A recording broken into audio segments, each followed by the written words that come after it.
नमस्कार साथियों, SST with Hemraj में आप सभी का एक बार फिर से स्वागत है। आज हम दोस्तों आप लोगों के लिए लेकर आए राजस्थानी भाषा का इतिहास, उद्भव और विकास से संबंधित जितने भी प्रश्न आप लोगों से बन सकते हैं, आरपीएससी हो चाहे आरएमएसएस भी हो, प्रत्येक प्रश्न को दोस्तों सॉल्यूशन करेंगे। दोस्तों इसका हम दोस्तों इसे हम दो पार्ट में लेकर आएंगे। कितने पार्ट में? दो पार्ट में लेकर आए। आज ये हमारा पहला पार्ट होगा, पार्ट नंबर 2 हम कल लेकर आएंगे। दोस्तों प्रश्नों को देखने से पहले मैं आप लोगों को बता दूं कि आपको प्रत्येक प्रश्न के प्रत्येक शब्द पर और प्रत्येक ऑप्शन के प्रत्येक शब्द पर गौर करना है, किस प्रकार से आंसर निकलेगा, क्योंकि ये जो प्रश्न है वो भविष्य के हिसाब से डिजाइन किए गए, ये बात आपको याद रखनी है। चलिए दोस्तों बिना किसी देरी के हम पहले प्रश्न की ओर चलते हैं। पहला प्रश्न आप लोगों के सामने है कि राजस्थानी भाषा के ऐतिहासिक साक्ष्यों के संबंध में कौन सा कथन असत्य है, ये आप लोगों को बताना है। पहला ऑप्शन देखेगा यानी कि गलत कथन आपको छांटना है। उद्योतन सूर्य की विक्रम संवत 835 ईस्वी में कुवलय माला नामक ग्रंथ की रचना की थी। ये बात बिल्कुल सही बात है। कई बार आप लोगों से पूछा जा चुका है कि उद्योतन सूर्य की जो रचना है उसका नाम क्या है? कुवलय माला।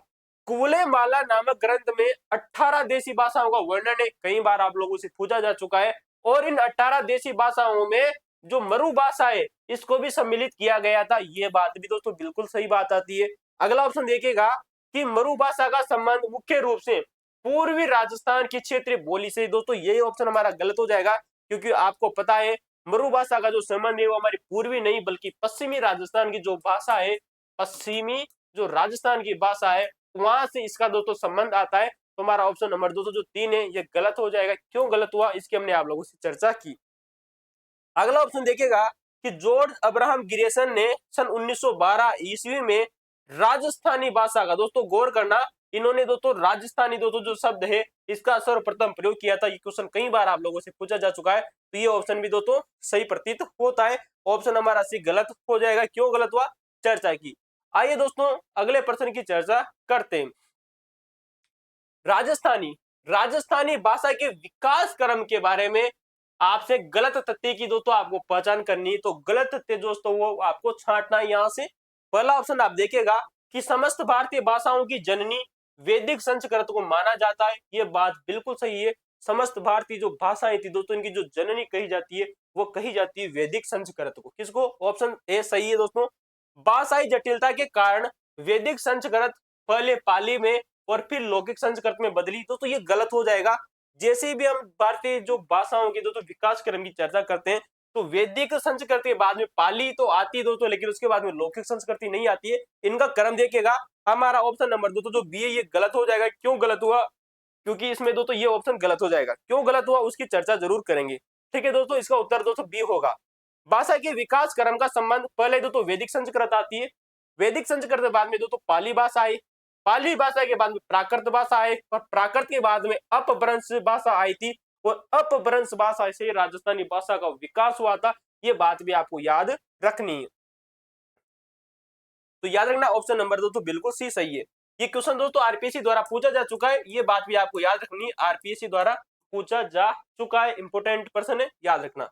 अगला ऑप्शन देखिएगा कि राजस्थानी का उद्भव लगभग 11वीं 12वीं शताब्दी से हुआ था। दोस्तों राजस्थानी जो भाषा का दोस्तों जो उद्भव हुआ था वो 11वीं 12वीं शताब्दी से हुआ था, पर 16वीं सदी से इसका दोस्तों स्वतंत्र दोस्तों जो विकास है वो हुआ था। ये बात भी दोस्तों बिल्कुल सही है। ऑप्शन नंबर डी भी सही है दोस्तों, हमने आप लोगों से चर्चा की।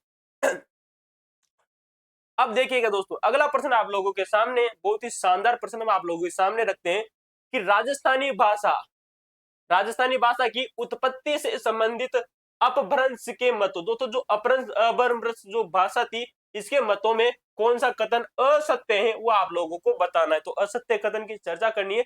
राजस्थानी भाषा की उत्पत्ति कैसे हुई, किस अपभ्रंश से हुई, ये आपको बताना है। तो असत्य देखेगा।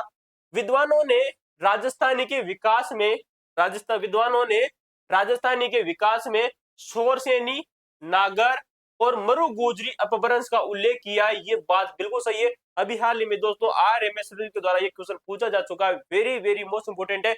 और 3 भाषाएं दोस्तों याद रखना, जो विद्वान थे इन विद्वानों ने राजस्थानी भाषा की दोस्तों जो उत्पत्ति थी वो 3 अपभ्रंशों से मानी थी। कितने अपभ्रंशों से मानी थी दोस्तों? 3 अपभ्रंश थे। कौन कौन सी थी दोस्तों? शोरसेनी, नागर अपभ्रंश और मरु गुजरी अपभ्रंश। ठीक है दोस्तों, ये बात आपको याद रखनी है। आप इसे दोस्तों सनम के नाम से याद रखना, ये क्वेश्चन कई बार एग्जामों में पूछा जाएगा आप लोगों से, तो आप सनम शब्द को याद कर लीजिए। जैसे जैसे राजस्थानी भाषा की उत्पत्ति होती है आपको सनम शब्द याद रखना है दोस्तों। तो सनम शब्द इंपोर्टेंट है। स से दोस्तों शोर से निशब्द, न से नागर अपभ्रंश, म से मरु गुजरी अपभ्रंश, याद रखना इंपोर्टेंट है। पहला ऑप्शन बिल्कुल सही है। क्यों सही है हमने चर्चा किया आप लोगों से। अगला ऑप्शन देखिएगा कि मरु गुजरी अपभ्रंश से ही मरु भाषा जिसे राजस्थानी और गुजरी से गुजराती भाषा का विकास हुआ, बिल्कुल सही प्रतीत होता है दोस्तों कि जो मरु गुजरी दोस्तों जो अपभ्रंश था उससे मरु भाषा का विकास होता है, और जो मरु भाषा थी ये पश्चिमी राजस्थान की भाषा थी दोस्तों, और गुजरी जो शब्द था ये गुजराती भाषा को दोस्तों डेडिकेट करता है। इस वजह से हमारा ऑप्शन नंबर बी भी सही है दोस्तों, याद रखना इंपोर्टेंट है।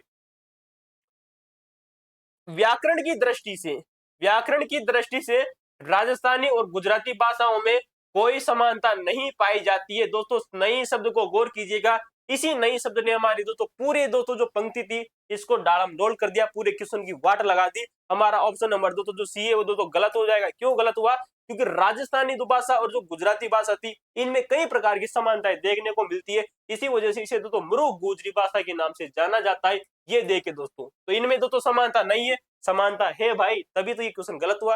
ठीक है दोस्तों, ऑप्शन नंबर सी दोस्तों गलत हो जाएगा, ये बात याद रखनी है।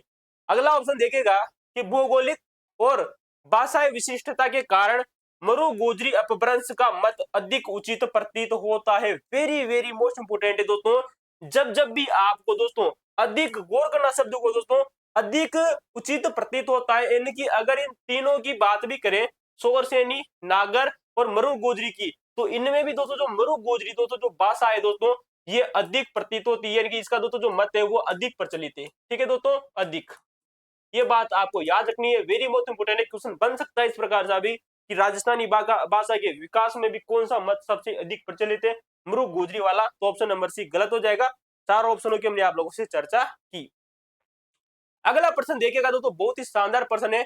डॉक्टर अब्राहम गिरेसन, दोस्तों हमने चर्चा की कि डॉक्टर अब्राहम गिरेसन ने सन 1912 में राजस्थानी शब्द का प्रयोग किया था। तो डॉक्टर अब्राहम गिरेसन और राजस्थानी बोलियों के सामान्य वर्गीकरण के विषय में कौन सा कथन असत्य है, ये आप लोगों को बताना है कि जैसे जैसे डॉक्टर अब्राहम गिरेसन ने राजस्थानी भाषा का विकास का दोस्तों जो क्रम बताया या इनमें का जो वर्गीकरण किया उसके बारे में असत्य कथन छांटना है।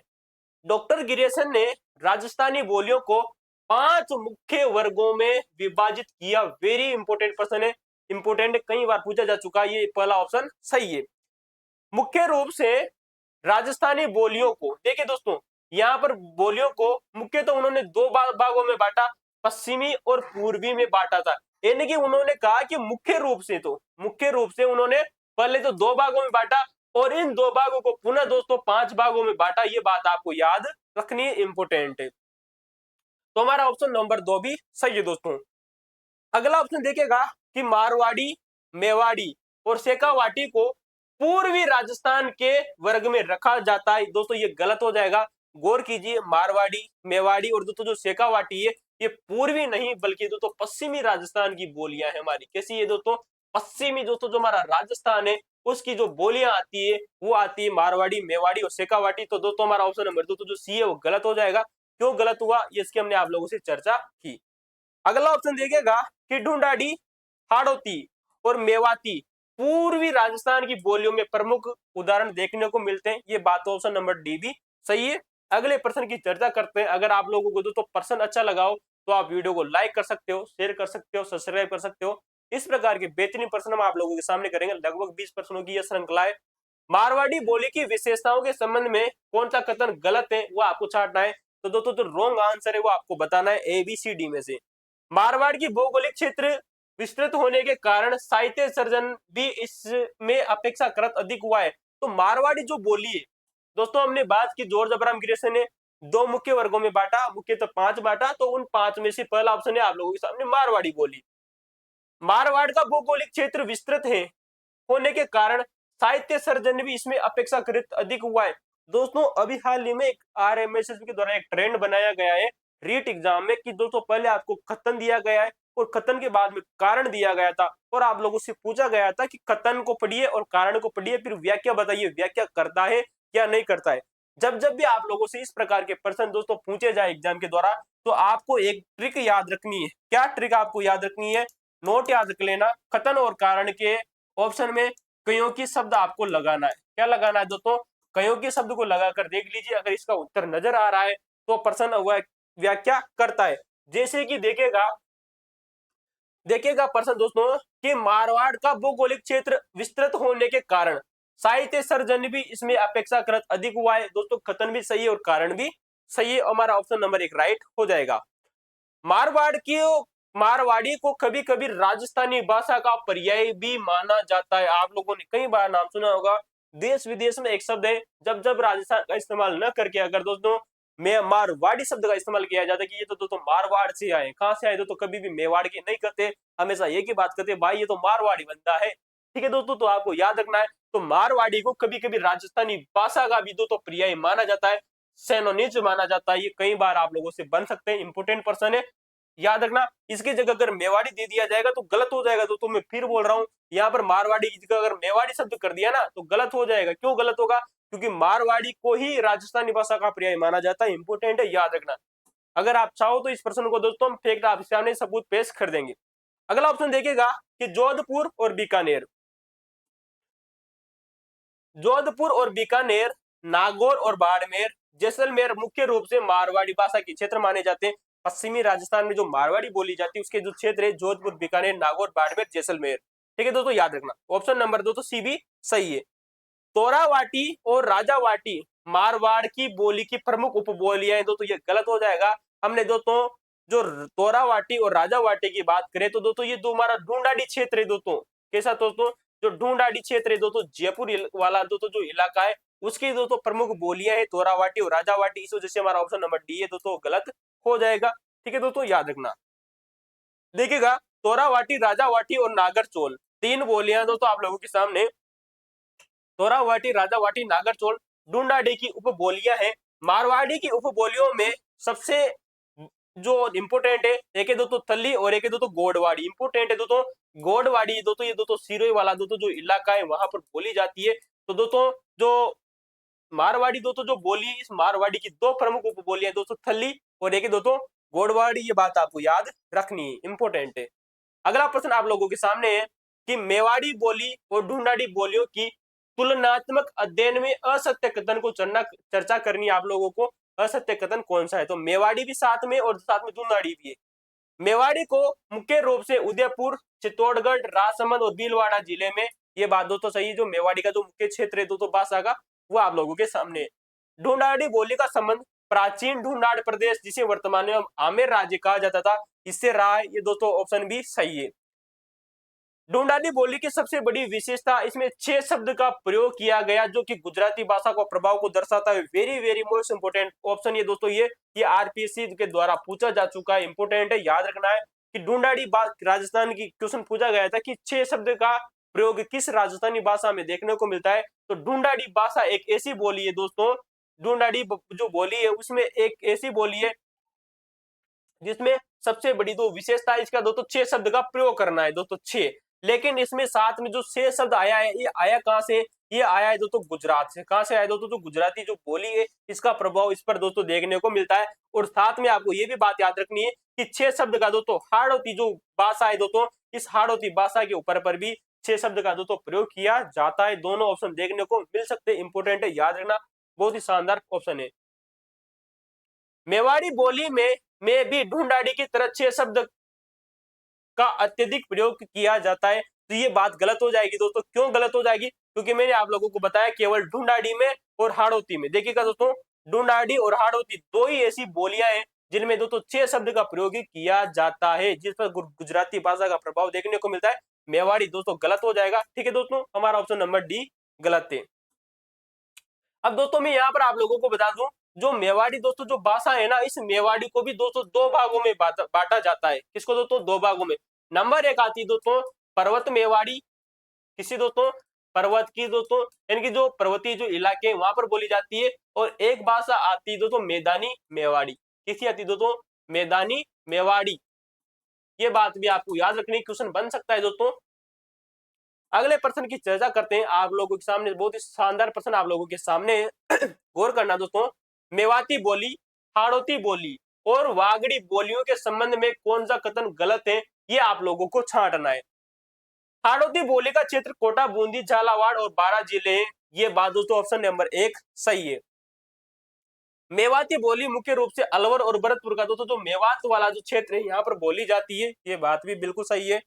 वागड़ी बोली पर ब्रजभाषा का प्रभाव स्पष्ट रूप से देखा जा सकता है, दोस्तों ये गलत हो जाएगा, क्योंकि आप जानते हो दोस्तों जो वागड़ दोस्तों जो बोली है इस पर ब्रजभाषा का प्रभाव देखने को नहीं मिलता है। ऑप्शन नंबर दोस्तों जो सी है हमारा गलत हो जाएगा, क्योंकि जो वागड़ी जो बोली है ये दोस्तों डूंगरपुर में बोली जाती है। कहां पर दोस्तों? डूंगरपुर में, और दोस्तों बांसवाड़ा में बोली जाती है। कहां पर दोस्तों? बांसवाड़ा में बोली जाती है। तो यहाँ पर दोस्तों इसके ऊपर दोस्तों गुजराती भाषा का प्रभाव देखने को मिलता है। किसका दोस्तों? गुजराती का। तो ये दोस्तों गलत हो जाएगा, ऑप्शन नंबर सी। भरतपुर के आसपास की मेवाती बोली पर ब्रजभाषा का प्रभाव स्पष्ट रूप से दिखाई देता है। जो ये मेवाती बोली है दोस्तों, इस मेवाती बोली के ऊपर दोस्तों ब्रजभाषा का प्रभाव देखने को मिलता है। किसका दोस्तों? ब्रजभाषा का। तो ये बात आपको याद रखनी इंपोर्टेंट है। ऑप्शन नंबर सी गलत हो जाएगा। अगला प्रश्न आप लोगों के सामने 8वां प्रश्न है कि मालवी बोली और शेखावाटी बोलियों के विषय में कौन सा तथ्य असत्य है, ये आप लोगों को बताना है। पहला ऑप्शन देखिएगा कि राजस्थान के प्रतापगढ़ जिले का क्षेत्र मालवी बोली का प्रमुख उपक्षेत्र है। दोस्तों ये क्वेश्चन अभी हाल ही में RMSSB के द्वारा पूछा जा चुका है। वेरी वेरी मोस्ट इंपोर्टेंट है। स्पेशली आपको प्रतापगढ़ डिस्ट्रिक्ट याद रखना है, चाहे आप किसी अन्य डिस्ट्रिक्ट को याद रखो या मत रखो, मालवी बोली के बारे में, क्योंकि जो मालवी बोली है ये वैसे तो मध्य प्रदेश में बोली जाती है, लेकिन मध्य प्रदेश से जो राजस्थान का जो इलाका सटा हुआ है दोस्तों, वहां पर भी मालवी बोली का प्रभाव देखने को मिलता है। खास करके दोस्तों जो प्रतापगढ़ दोस्तों जो जिला है, ये आपको याद रखना है। यहाँ पर मालवी बोली का जो प्रमुख केंद्र माना जाता है। ऑप्शन नंबर 1 बिल्कुल सही है। रागड़ी बोली और निमाड़ी बोली मालवी बोली की दो प्रमुख उप बोलियां हैं दोस्तों, ये भी बात आपको याद रखनी है दोस्तों। एक आती है दोस्तों रागड़ी बोली और एक आती है दोस्तों निमाड़ी बोली।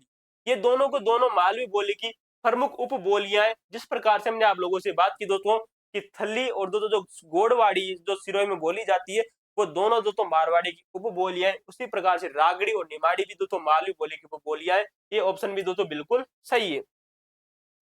शेखावाटी क्षेत्र में केवल गौर करना दोस्तों, केवल चूरू और झुंझुनू जिले ही सम्मिलित हैं। क्या सही है दोस्तों? नहीं दोस्तों, केवल शब्द दोस्तों गलत है, क्योंकि केवल शब्द गलत नहीं है दोस्तों। इस केवल शब्द की वजह से दोस्तों प्रश्न गलत हो गया, क्योंकि आपको पता है शेखावाटी दोस्तों जो क्षेत्र है चूरू में, सीकर में, झुंझुनू में, हनुमानगढ़ में, गंगानगर वाला जो इलाका है वहां तक भी दोस्तों ये क्षेत्र फैला हुआ है। इस वजह से हमारा ऑप्शन नंबर दोस्तों जो 3 है वो गलत हो जाएगा। याद रखना इंपोर्टेंट है।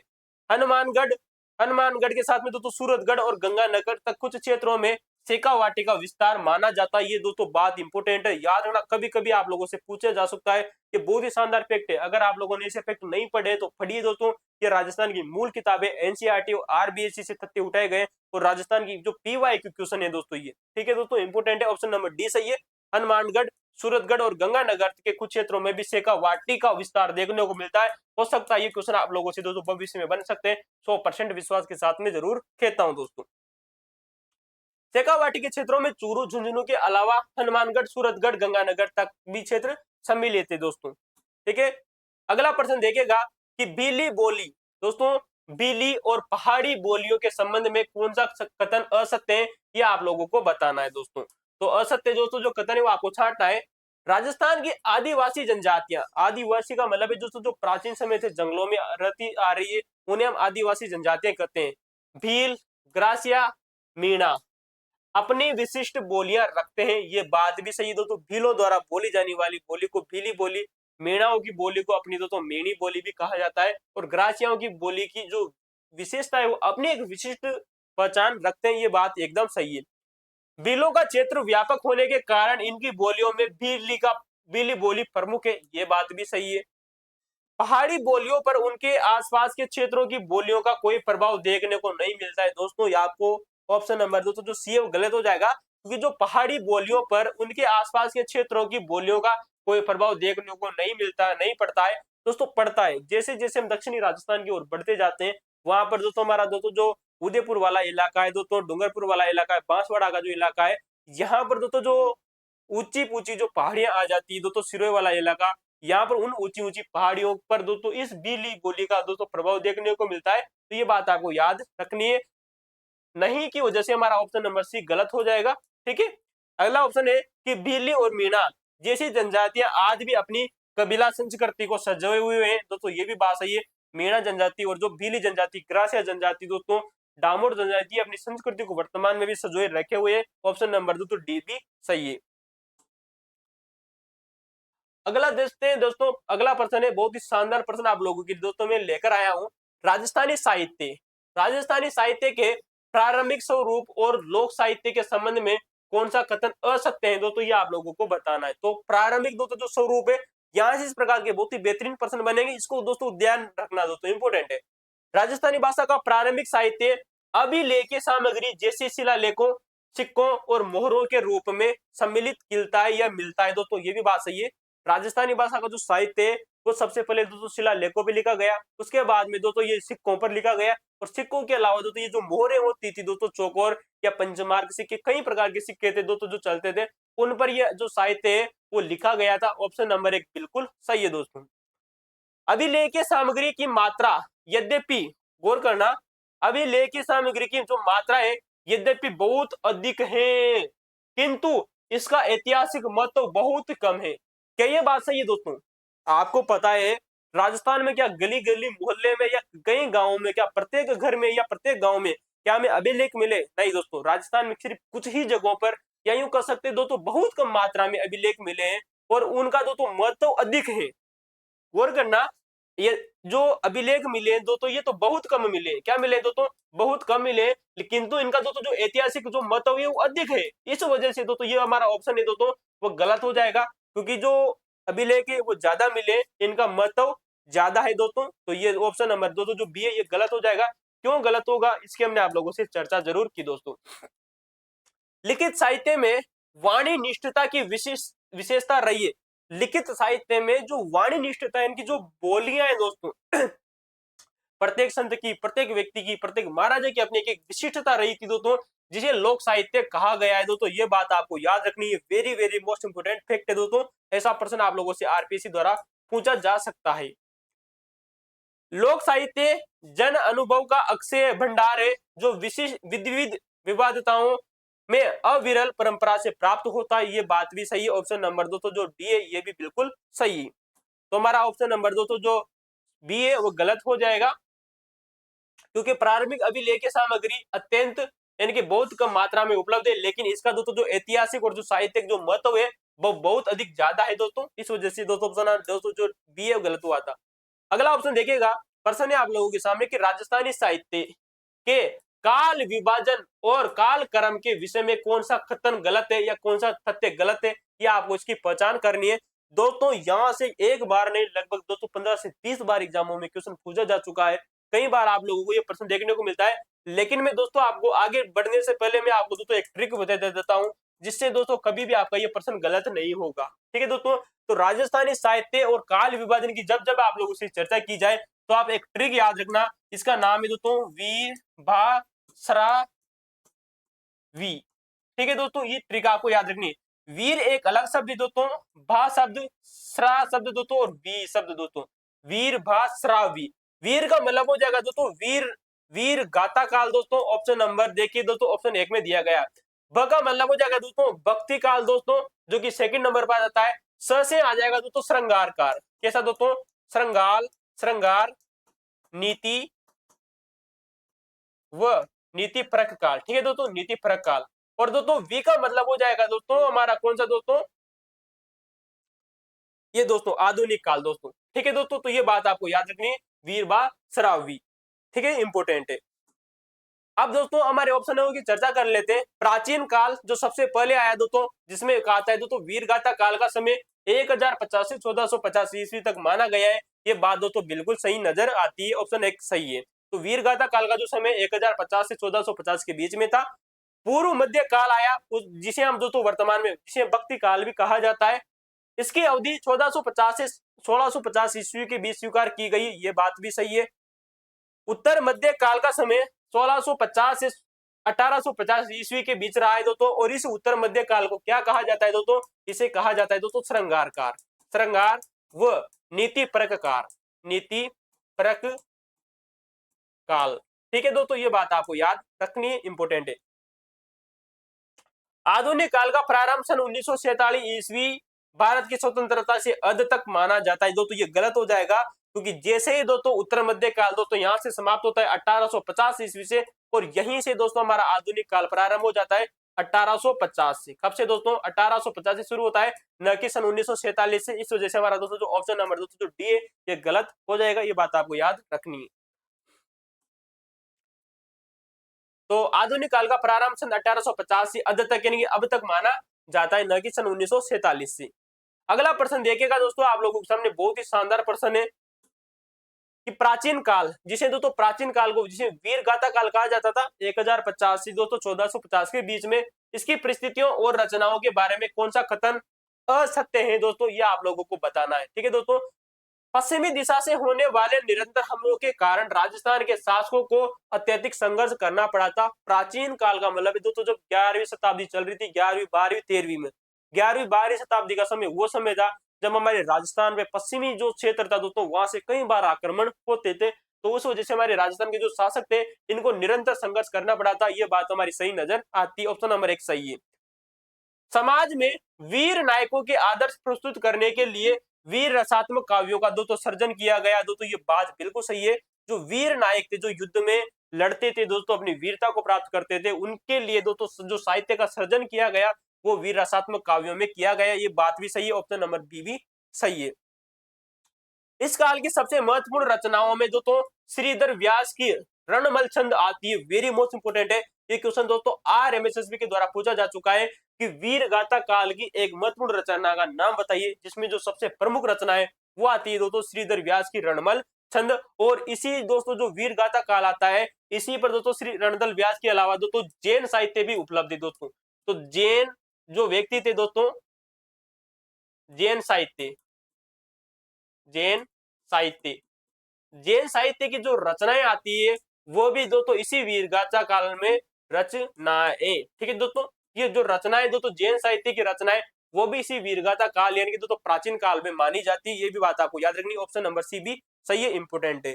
इस काल की वीरता के साथ के स्थान पर केवल श्रृंगार और नीतिपरक कार्यों को प्राथमिकता दी गई। नहीं दोस्तों, वीरता के स्थान पर नहीं दोस्तों, वीरता को तो प्राथमिकता दी गई, लेकिन श्रृंगार और नीतिपरक नहीं दोस्तों। श्रृंगार और दोस्तों जो नीतिपरक दोस्तों जो काव्य थे दोस्तों, मैंने आप लोगों से बात की कि ये दोस्तों उत्तर मध्य काल की बात होती है दोस्तों। किसकी दोस्तों? उत्तर जो मध्य काल आता है उसकी दोस्तों, उसमें दोस्तों श्रृंगार और नीतिपरक काव्यों की चर्चा की गई थी। इस वजह से हमारा ऑप्शन नंबर दोस्तों जो डी है वो गलत हो जाएगा। ठीक है दोस्तों, इंपोर्टेंट है। अगले प्रश्न की याद रखना, अगला प्रश्न है कि पूर्व मध्य काल यानी कि दोस्तों जो मध्य काल है इसको दो भागों में बांटा गया। एक आता है दोस्तों पूर्व मध्य काल, एक आता है दोस्तों उत्तर मध्य काल। पूर्व मध्य दोस्तों जो काल है इसका नाम मिलता है दोस्तों भक्ति काल। ठीक है दोस्तों, तो ये ट्रिक आप लोगों से बन सकती है। ट्रिक को याद रखना, वीर भास्रावी, आप लोगों से क्वेश्चन ऐसे कट को भी टेस्ट पूछा जाएगा।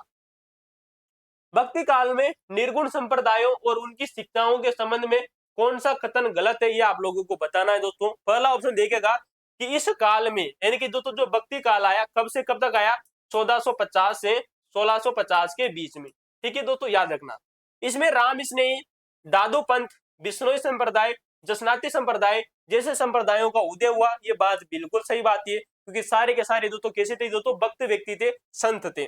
इन संप्रदायों ने केवल, गौर करना दोस्तों, केवल केवल मूर्ति पूजा और कर्म कांडों को ही ईश्वर की प्राप्ति का एकमात्र मार्ग बताया। दो ऐसे शब्द आ चुके हैं दोस्तों, एकमात्र और केवल। और क्या इन्होंने दोस्तों इस प्रकार की चीजें कही थी कि क्या मूर्ति पूजा कीजिए? नहीं दोस्तों, कभी भी इन संतों ने, रामस्नेही संप्रदाय हो दोस्तों, चाहे वो दादोपंथी हो, बिश्नोई संप्रदाय हो, चाहे जसनाती संप्रदाय हो, इन्होंने कभी भी नहीं कहा कि आप मूर्ति पूजा करो, कर्म कांड करो। जो कर्म कांड वाली बात है ये उत्तर वैदिक काल की बात आती है। इस वजह से हमारा दोस्तों जो ऑप्शन नंबर जो बी है दोस्तों ये गलत हो जाएगा। क्यों गलत हुआ ये अब हमने आप लोगों को बताया दोस्तों, तो ये गलत हो जाएगा। निर्गुण उपासना, गुरु की महत्ता और नाम स्मरण पर इन संप्रदायों ने तो विशेष बल दिया था। इन्होंने कहा था कि आप अपने गुरु की जो महत्ता है उसको स्वीकार कीजिए, नाम स्मरण कीजिए, चाहे आप किसी भी भगवान का नाम लीजिए, कोई फर्क नहीं पड़ता। अगर सच में है तो वह आपको अपने इस जीवन से दोस्तों तार देगा, ये बात याद रखनी है। तो निर्गुण उपासना पर दोस्तों इन्होंने बल दिया था, ऑप्शन नंबर सी तो सही है। इन संतों ने जाति भेदभाव को मिटाने के लिए जात पात पूछे नहीं कोई, हरि बजे जो सो हरि का होए। इस प्रकार के दोस्तों जो पंक्तियां इन्होंने हर संतों ने कही थी दोस्तों कि जात पात को कोई नहीं पूछता है, जो हरि को पूजता है वही हरि का होता है। ऑप्शन नंबर दोस्तों डी भी सही है, इंपोर्टेंट है। चलिए दोस्तों अगले प्रश्न की चर्चा करते हैं। आपके सामने दोस्तों बहुत ही शानदार प्रश्न आप लोगों के सामने है। सगुण भक्ति परंपरा, भक्ति परंपरा दोस्तों जो भक्ति काल आया, इसके कवियों और उनकी प्रसिद्ध रचनाओं में कौन सा जोड़ा असत्य है कि दोस्तों ऐसा जोड़ा जहां पर आप लोगों को तरफ एक तरफ लेखक दिए गए और उनकी रचनाएं दी गई है, और वो भी कब की दोस्तों, भक्ति काल की। किसकी दोस्तों, भक्ति काल की, यानी कि दोस्तों जो भक्ति परंपरा से जुड़ी हुई थी। पृथ्वीराज राठौड़ ने बेली कृष्ण रुक्मणी नामक रचना लिखी दोस्तों, ये बात बिल्कुल सही बात यह थी दोस्तों। पृथ्वीराज जो राठौड़ थे दोस्तों, इन्होंने दोस्तों ये जो ग्रंथ लिखा था, ये कहाँ लिखा था दोस्तों, एक दुर्ग आता है गागरोन दुर्ग। क्या आता है, गागरोन दुर्ग आता है, और कहाँ आता है दोस्तों, ये झालावाड़ में। ठीक है दोस्तों, जो कि झालावाड़ वही झालावाड़ है दोस्तों जहां पर कोलवी की गुफाएं और हथियादी की गुफाएं पाई जाती है। ऑप्शन नंबर 1 सही है। सायाजी झूला ने नाग दमन नामक रचना लिखी, ये बात भी बिल्कुल सही है। ईसरदास दोस्तों जो बारट, ईसरदास व्यक्ति जो थे दोस्तों, ईसरदास बारट, इन्होंने हरिरस और देवीयान नामक रचना लिखी थी, ये बात भी दोस्तों बिल्कुल सही है। माधोदास ददीवाड़िया ने रणमल छंद नामक ग्रंथ की रचना की, तो ये गलत हो जाएगा, क्योंकि जो माधोदास जो ददीवाड़िया थे, इन्होंने रणमल छंद की रचना नहीं की थी। इन्होंने क्या किया दोस्तों, इन्होंने एक ग्रंथ लिखा था जिसका नाम आता है राम रासो। क्या नाम आता है दोस्तों, राम रासो। तो राम रासो नामक दोस्तों जो ग्रंथ है वो माधवदास ददीवाड़े के द्वारा लिखा गया था। जबकि दोस्तों जो रणमल दोस्तों जो छंद है दोस्तों, इस रणमल दोस्तों जो छंद के दोस्तों जो लेखक आते हैं वो हमने आप लोगों को बताया दोस्तों श्रीधर व्यास थे। कौन थे दोस्तों, श्रीधर व्यास। और दोस्तों ये जो श्रीधर व्यास की दोस्तों जो रचना आती है, ये प्राचीन काल से जुड़ी हुई थी, यथा दोस्तों वीर गाथा काल से जुड़ी हुई थी, ये भी हमने आप लोगों को बताया। जबकि दोस्तों ये दो किससे जुड़ी हुई है, ये पूर्व मध्य काल की रचनाएं आती है, ये बात आपको याद रखनी है। दोस्तों मैं ईसरदास की बात कर सकता हूँ। विदरदास ने मुख्य रूप से 12 रचनाएं लिखी थी। कितनी रचना लिखी थी दोस्तों, 12 रचनाएं लिखी थी। और रीट एग्जाम के दोस्तों द्वारा इसकी इनकी जो 12 रचनाएं थी पूरी की पूरी पूछी जा चुकी है, ये भी बात आपको याद रखनी है दोस्तों। चर्चा करेंगे दोस्तों जब हम रीट के पेपर या पीवाई के आप लोगों को बताएंगे, पूरी की पूरी रचनाएं इनकी आ चुकी है एग्जाम में। चलिए दोस्तों अगले प्रश्न की चर्चा करते हैं। आप लोगों के सामने पूर्व मध्य काल हो चुका है, अब आया हमारा दोस्तों उत्तर मध्य काल, जिसे दोस्तों इस उत्तर मध्य काल को गौर करना दोस्तों, इस उत्तर मध्य काल को कहा जाता है श्रृंगार रीति वो नीति परक का काल कहा जाता है। इसके संबंध में कौन सा कथन असत्य है वो आप लोगों को बताना है। जो कि दोस्तों जो ये काल है दोस्तों, ये शुरू होता है 1650 से 1850 ईस्वी के बीच में का दोस्तों ये काल आता है। इसे क्या कहा जाता है, श्रृंगार रीति नीति परक काल। आप एक ट्रिक याद रख सकते हो, वीर बासरावी। ठीक है, चलिए पहले ऑप्शन की गौर करते हैं दोस्तों। यह काल राजनीतिक दृष्टि से अपेक्षाकृत अशांति, गौर करना दोस्तों, अशांति और निरंतर युद्धों का काल रहा है। क्या बात सही है दोस्तों, जहां पर श्रृंगार की चर्चा हो रही हो, रीति की चर्चा हो रही हो, नीति की चर्चा हो रही हो, क्या वो क्या दोस्तों अशांति का हो सकता है? नहीं दोस्तों, जहां पर किसी महिला के द्वारा अपने श्रृंगार से संबंधित चीजें की जा रही हो, बालों को संवारना, राजा के सामने दरबार में आना, कई प्रकार के श्रृंगार दोस्तों, किसी अपने इष्ट देव के ऊपर दोस्तों विलंबित हो जाना, इस प्रकार के जो श्रृंगार किए जाते हैं वो क्या अशांति का काल हो सकता है? नहीं दोस्तों, अशांति का दोस्तों जो काल था हमारा वीर गाथा काल था। कैसा था दोस्तों, जो वीर गाथा काल था, जहां पर राजा महाराजा होते थे दोस्तों, संघर्ष करते थे दोस्तों बाहरी आक्रमणकारियों से। इस वजह से हमारा दोस्तों जो पहला ऑप्शन है यही दोस्तों गलत हो जाएगा। क्यों गलत हुआ, इसकी हमने आप लोगों से चर्चा की। ऑप्शन नंबर 2 देखिएगा, शासकों ने साहित्यकारों को संरक्षण दिया। उस समय के दोस्तों जो शासक थे 1650 से 1850 के बीच के जो शासक हुए, उन्होंने साहित्यकारों को संरक्षण दिया, जिससे साहित्य की विविध विधाओं का दोस्तों विकास हुआ। ये बात ऑप्शन नंबर दोस्तों बी सही है दोस्तों। इस काल में काव्य शास्त्रों यानी कि दोस्तों जो रीति के दोस्तों जो ग्रंथ आते हैं, इनकी काव्य शास्त्रों यानी कि जैसे रीति और नीति से संबंधित रचनाएं प्रमुखता से दोस्तों लिखी गई। इसी वजह से इसे रीति नीति और श्रृंगार का काल कहा जाता है। किसको कहा जाता है, उत्तर मध्य काल को। पूर्व मध्य काल को क्या कहा जाता है, भक्ति का काल। लोक प्रचलित प्रेम कथाओं प्रेमाख्यानों को विविध ग्रंथों में इसे दोस्तों प्रस्तुत किया गया, ये भी बात दोस्तों सही आती है दोस्तों, इंपोर्टेंट है। तो उत्तर मध्य का दोस्तों जो काल था वो राजनीतिक दृष्टि से अपेक्षाकृत दोस्तों शांति का काल कहा जाता है। अशांति का दोस्तों, ठीक है दोस्तों, अशांति का नहीं कहा जाता है, शांति का काल कहा जाता है। ऑप्शन नंबर दोस्तों जो ए था वो गलत था। अगला प्रश्न आप लोगों के सामने है कि उत्तर मध्य काल की नीति परक रचनाओं जिसके संबोधन में परक काव्यों के विषय में कौन सा कथन गलत है या गलत तथ्य की पहचान आपको बतानी है। पहला ऑप्शन देखिएगा कि कवि लच्छाराम ने रघुनाथ रूपक नामक काव्य शास्त्र से संबंधित एक ग्रंथ की रचना की। बहुत ही शानदार प्रश्न है दोस्तों कि जो कवि लच्छाराम आते हैं, ठीक है दोस्तों, इस कवि लच्छाराम ने एक रघुनाथ रूपक नाम से ग्रंथ लिखा जो कि काव्य शास्त्र का ग्रंथ आता है। दोस्तों ये क्वेश्चन आरपीएससी द्वारा बन सकता है कि रघुनाथ रूपक दोस्तों जो ग्रंथ है वो किस प्रकार का काव्यात्मक रचना है। ये दोस्तों एक प्रकार से काव्य शास्त्र आधारित ग्रंथ है, ये बात आपको याद रखनी है। तीनों शब्द को गौर करना इंपोर्टेंट है। रजियारा सोरठा, चकरियारा सोरठा नीति परक रचनाओं के उदाहरण माने जाते हैं। यानी कि जैसे ही हमारा उत्तर मध्य काल आता है इसमें रजियारा सोरठा, चकरियारा सोरठा और जो है दोस्तों, और एक आता है दोस्तों भरियारा सोरठा और मोतियारा सोरठा, समाज को नीति परक की शिक्षा देते हैं। ये भी बात सही है दोस्तों। तो चार सोरठे आप लोगों के सामने दोस्तों, रजियारा सोरठा, चकरियारा सोरठा, भरियारा सोरठा और मोतियारा जो सोरठा है ये इसी उत्तर मध्य काल की रचनाएं आती है। ये इंपोर्टेंट बन सकता है आप लोगों से आने वाले समय में, ठीक है दोस्तों। ये सभी सोरठे वीर रस के उत्कृष्ट उदाहरण माने दोस्तों। वीर रस नहीं दोस्तों, जो वीर रस की मैं आप लोगों से पहले भी चर्चा कर चुका हूँ। वीर रस के दोस्तों जो काव्य होते थे वो शुरुआत में हमने दोस्तों वीर गाथा काल की जब चर्चा की थी तब हमने आप लोगों को बताए थे, क्योंकि जो वीर थे वो युद्ध में जाते थे, लड़ते थे, वो तो उनके ऊपर कई प्रकार के वीर रसात्मक काव्य लिखे जाते थे। तो ये वीर गाथा काल यानी कि दोस्तों प्राचीन काल की बात कही गई है। इस वजह से हमारा ऑप्शन नंबर दोस्तों जो डी है वो गलत हो जाएगा। चले चढ़ते हैं। तो ये चारों आपको याद रखने दो, तो रजियारा सोरठा, चक्रियारा सोरठा, भरियारा सोरठा और मोतियारा सोरठा चारों के चारों दोस्तों 1650 से 1850 के बीच के दोस्तों काल के माने जाते हैं। उत्तर मध्य काल आपको स्पेशली याद रखना है। अगला प्रश्न देखिएगा कि आधुनिक काल और राजस्थानी साहित्य में नवीन चेतना के संबंध में कौन सा कथन असत्य है वो आप लोगों को बताना है दोस्तों। 1857 के स्वतंत्रता संग्राम के पश्चात साहित्य में आधुनिक चेतना का दोस्तों संचार हुआ। मैंने दोस्तों जब आप लोगों को ऑप्शन पहले एक प्रश्न कराया था इससे पहले तब हमने आप लोगों को बताया था कि जो हमारा छोटा काल आता है वो 1857 से शुरू होता है। यानी कि अब जिसे हमारे 1857 की क्रांति होती है उस क्रांति के बाद में दोस्तों ये दोस्तों शुरू होता है।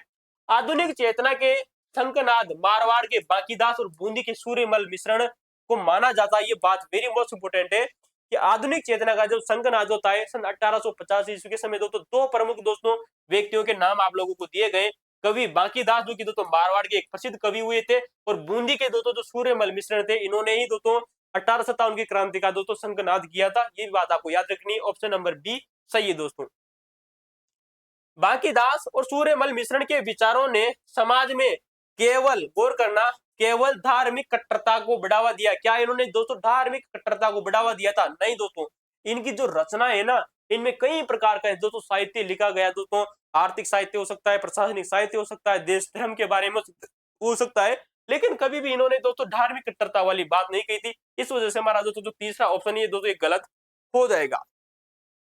इन साहित्यकारों के क्रांतिकारों के विचारों में सुखद परिणाम देश की स्वतंत्रता के रूप में प्राप्त होते हैं। ये बात दोस्तों बिल्कुल सही है, इंपोर्टेंट है, याद रखना। तो इनके क्रांतिकारी विचारों में समाज में नवीन चेतना जागृत हुई थी, न कि धार्मिक कट्टरता। इस वजह से हमारा तीसरा ऑप्शन गलत हो गया। अगला प्रश्न आप लोगों के सामने, राजस्थानी साहित्य की ख्यात विधा के संबंध में कौन सा कथन असत्य है दोस्तों आप लोगों को बताना है। तो दोस्तों जो असत्य कथन है वो आप लोगों को बताना है।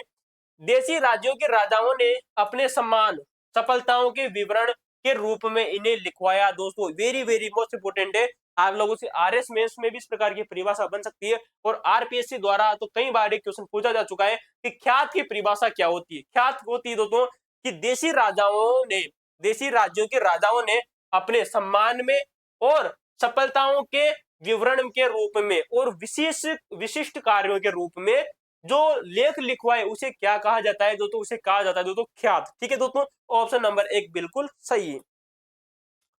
दयाल दासरी जो ख्यात है यह बीकानेर के राव बीकाजी से लेकर महाराजा अनूप सिंह तक का इतिहास दर्शाती है। ये क्या बात बिल्कुल सही है दोस्तों, वेरी मोस्ट इंपोर्टेंट है दोस्तों। बीकानेर की दोस्तों एक प्रमुख कवि हुए दोस्तों, एक लेखक हुए जिनका नाम आता है दोस्तों दयाल दास। दयाल दास ने एक ग्रंथ लिखा बीकानेर के राव बीकाजी से लगाकर दोस्तों, बीकानेर के राव बीकाजी से लगाकर महाराजा अनूप सिंह तक का दोस्तों इसमें दोस्तों वर्णन देखने को मिलता है।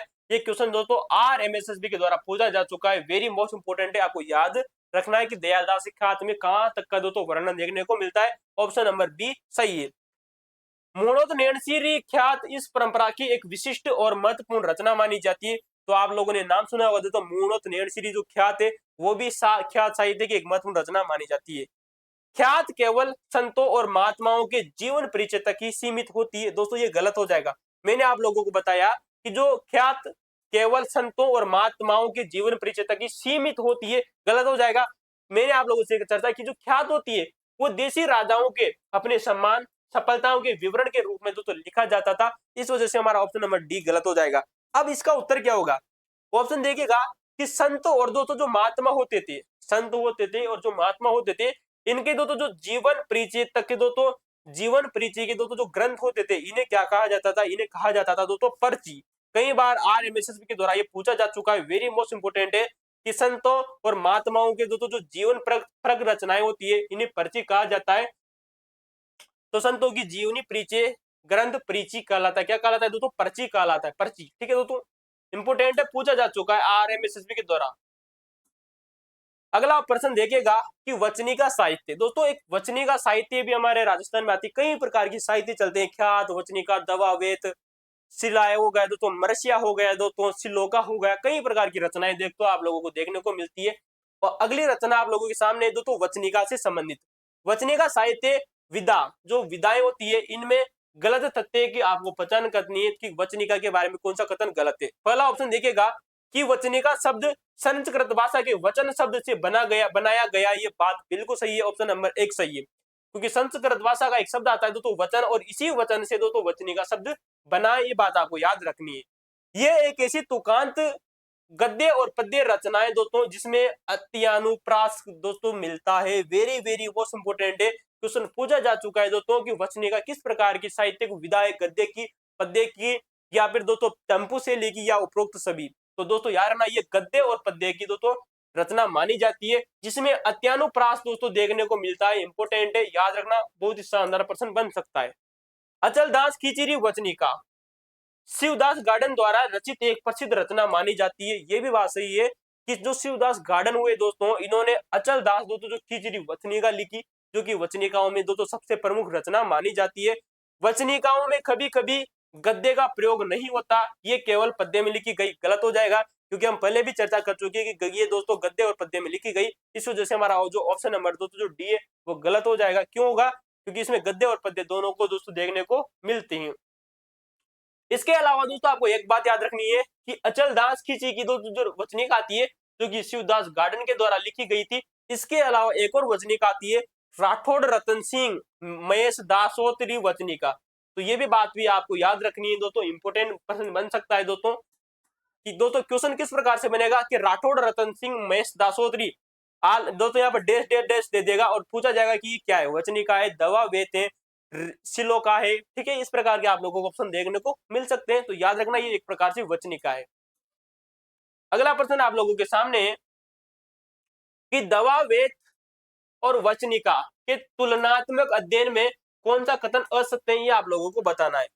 दवा, वेत एक कलात्मक गद्य का रूप है जो कि वचनिका के समान ही होता है, ये भी बात आपको याद रखनी है। जो दवा, वेत होती है ना, ये एक प्रकार से जो वचनिकाएं लिखी जाती है उन्हीं वचनिकाओं के समान होती है, लेकिन ये जो दवा, वेत है ये केवल गद्य में लिखी जाती है, जबकि हमने वचनिका की चर्चा की कि ये दोस्तों ये गद्य में भी लिखी जाती है और पद्य में भी लिखी जाती है, यानी कि दोस्तों ये दोनों में देखने को मिलती है, लेकिन दवा, वेत केवल गद्य में देखने को मिलती है, याद रखना इंपोर्टेंट है। वचनिका राजस्थानी में लिखी होती है जबकि दवा, वेत उर्दू और फारसी शब्दों का प्रयोग किया जाता है, ये बात वेरी इंपोर्टेंट है। हमने इससे पहले वचनिका की चर्चा की जो कि संस्कृत के वचन शब्द से बनी शिवदास गार्डन ने लिखी गई रचना थी दोस्तों। तो राजस्थानी में ये केवल राजस्थानी भाषा में लिखी जाती है। किसमें लिखी जाती है? जो वचनिका होती है ये राजस्थानी भाषा में लिखी जाती है, जबकि जो दवा, वेत होती है, जो दवा, वेत होती है ये दोस्तों उर्दू में भी लिखी जाती है और फारसी इसमें शब्दों का प्रयोग भी इसको दोस्तों किया जाता है, ये भी बात आपको याद रखनी इंपोर्टेंट है, सही है। दवा, वेत में केवल आम जनता की शिकायतों का वर्णन तुकांत रूप में किया गया है दोस्तों, ये गलत हो जाएगा। जो दवा वेत होती है दोस्तों, ये किसी न किसी राज्य के दरबार में लिखी गई थी। कहीं न कहीं जो राजा महाराजा होते थे वो अपना गुणगान करवाते थे इन दवा वेतों में, ठीक है दोस्तों, ये बात आपको याद रखनी है। तो केवल क्या आम जनता की शिकायतों का वर्णन करने के लिए लिखी गई दोस्तों, ये गलत हो जाएगा, क्योंकि जिसमें राजा महाराजाओं के दोस्तों गुणगान किए जाते थे, कई प्रकार के जो विचार है उसमें अभिव्यक्त किए जाते थे। तो ये बात आपको याद रखनी है, ऑप्शन नंबर सी गलत हो जाएगा। अखमाल देवड़ारी दवावेत और राजा जयसिंह दवावेत इसके प्रमुख उदाहरण देखने को मिलते हैं। ये बात आप लोगों से क्वेश्चन बन सकती है कि राजा जयसिंह क्या है, दवावेत है, वचनिका है, सिलोका, इस प्रकार से दोस्तों देश देश आप लोगों के लगाकर ये इस प्रकार की चीजें आप लोगों से पूछी जाएगी कि क्या है। तो दोस्तों अकमाल देवड़ारी दवावेत और राजा जयसिंह दो दवावेत है, ये प्रमुख दोस्तों दवावेतों में प्रमुख स्थान रखती है। ऑप्शन नंबर सी गलत था, डी की दोस्तों बिल्कुल सही है। दवावेत में कथा के नायक का गुणगान, कथा के नायकों का गुणगान, राज्य के वैभव का गुणगान, युद्धों का वर्णन, आखेट का वर्णन और नवसिख का वर्णन दोस्तों होता था, न कि केवल जनता का। तो दोस्तों ये लगभग दोस्तों 20% आप लोगों के सामने थे। आज हमने इनकी दोस्तों चर्चाएं आप लोगों से की। अगर दोस्तों आपको वीडियो अच्छा लगा हो तो आप वीडियो को दोस्तों लाइक कर सकते हो, शेयर कर सकते हो, सब्सक्राइब कर सकते हो। लेकिन जानने से पहले आप दोस्तों देख लीजिएगा, नोट लगा लीजिए आप इस बात को कि अब इसका दोस्तों पार्ट नंबर 2 भी हम आप लोगों के सामने कल लेकर आएंगे। अगर आपको वीडियो अच्छा लगा हो तो देखिएगा जरूर दोस्तों। मैं नहीं कहता कि आप दोस्तों इसे लाइक करो, शेयर कर दो, कुछ भी करो, आपकी इच्छा हो तो करो, नहीं करो तो मत करो, लेकिन इसका पार्ट 2 जरूर देखना। अगर आप लोगों को लगा कि दोस्तों प्रश्न जो है दोस्तों बहुत ही अच्छी क्वालिटी के हैं दोस्तों, तो देखना दोस्तों, आरपीएससी हो दोस्तों, चाहे वो आरएमएससी हो, यहाँ से हुबहू प्रश्न आप लोगों को देखने को मिलेंगे। दूसरी बात आती है, इसी प्रकार से हम दोस्तों राजस्थान की दोस्तों गौर करना, राजस्थान की दोस्तों चाहे वो जियोग्राफी हो, चाहे वो दोस्तों पॉलिटिकल साइंस हो, हिस्ट्री की हमने दोस्तों चर्चा आप लोगों से कर ही रहे हैं वर्तमान समय में, हिस्ट्री एंड कल्चर की, ठीक है दोस्तों, ये भी बात आपको याद रखनी, हिस्ट्री और कल्चर के वीडियो हम आप लोगों के सामने लेकर आ रहे हैं।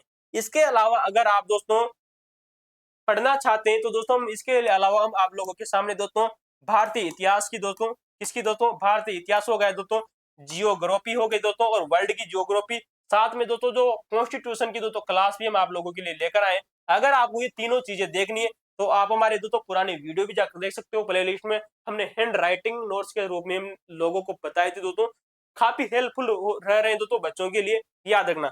इसके अलावा अगर आप सेकंड ग्रेड की तैयारी कर रहे हो तो दोस्तों हमने लोक प्रशासन दोस्तों जो पब्लिक एडमिनिस्ट्रेशन है इसकी भी पूरी तरह से दोस्तों जो श्रृंखला है वो बना दी है। प्ले लिस्ट पे जाकर आप चेक कर सकते हो, एक भी क्वेश्चन बाहर नहीं जा रहा है, चाहे सेकंड ग्रेड दो दोस्तों, चाहे आप फर्स्ट ग्रेड दो लीजिए। तो लोक प्रशासन विषय बहुत ही शानदार तरीके से पढ़ा दिया गया आप लोगों को, देखिएगा। समाज शास्त्र है दोस्तों, वो भी हमने दोस्तों एमसीक्यू के रूप में भी बता दिया है दोस्तों। और दोस्तों इसका दोस्तों जो टॉपिक वाइज भी हमने दोस्तों आप लोगों से प्लेलिस्ट बनाकर अपलोड कर दिए, उनको जाकर जरूर देखें। शिक्षण विधियां अगर आप सेकंड ग्रेड की देख रहे हो दोस्तों, तो सेकंड ग्रेड की जो शिक्षण विधियां हैं दोस्तों 18 में से 18 दोस्तों शिक्षण विधियां, एक भी क्वेश्चन बाहर नहीं जाएगा, मैं विश्वास और दावे के साथ में कहता हूं। तो आज के लिए दोस्तों सिर्फ इतना ही। थैंक यू दोस्तों, धन्यवाद।